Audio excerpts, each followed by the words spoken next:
Apparently, it is a risk the federal government is willing to take, letting one-time criminals avoid prison time if they can clean up their act. In tonight's Addicted Utah, Jim Spiewak looked into the programs the DOJ, prosecutors, and judges use to give people a second chance. What did you find, Jim?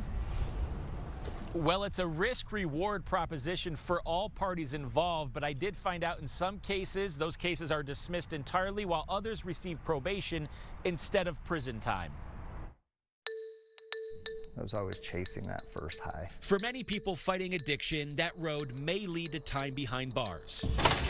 I'd have maybe a year or two sobriety here and there, but I'd always fall back into it. But federal authorities are giving them a chance to redirect their path with several programs designed to keep them out of prison. They just made it really simple and easy. They were there for me. Bring it back, come on. Like Sean Crabb, whose addiction to heroin eventually led him to rob a bank. It wasn't planned. I just woke up and was like, I'm gonna do it. His young daughter was in the car when law enforcement caught up to him hours later. And I looked down and saw my daughter in the back seat, and the fear that she had in her eyes and just the sheer terror of what's going on. Who are these people? You know, I just stopped and gave up.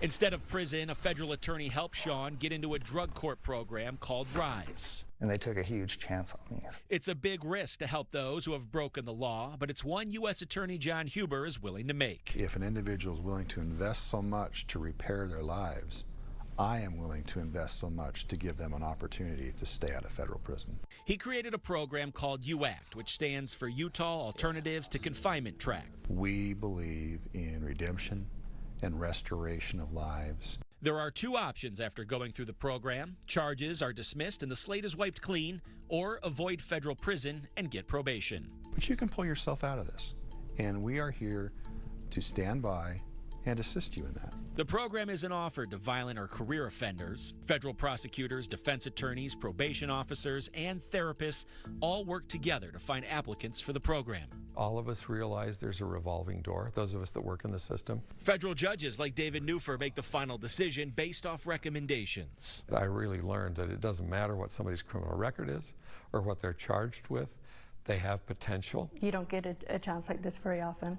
Jody Bledsoe was facing 5 years in federal prison as a result of her addiction to cocaine and meth when she was accepted into UACT. I didn't want to be taken away from my daughter for that long. Come on, let's go this way. She is stuck with the program and will graduate in July, then be on probation. I'm just not that person anymore. I'm not even the same at all. This life change is something federal authorities believe in, especially when those struggling with addiction don't believe it for themselves. Do not resign yourself to this fatalistic view of who you are. You get to define who you are. That's what our country's about. That's what our state is about.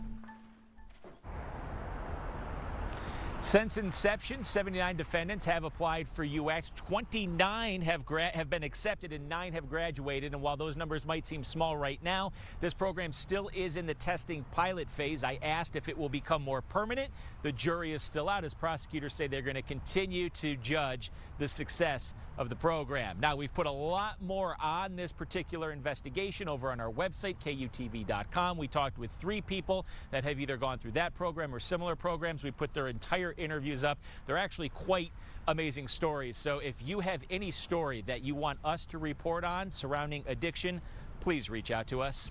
Guys, back to you. So happy for their second chances. This is amazing. Jim, thank you.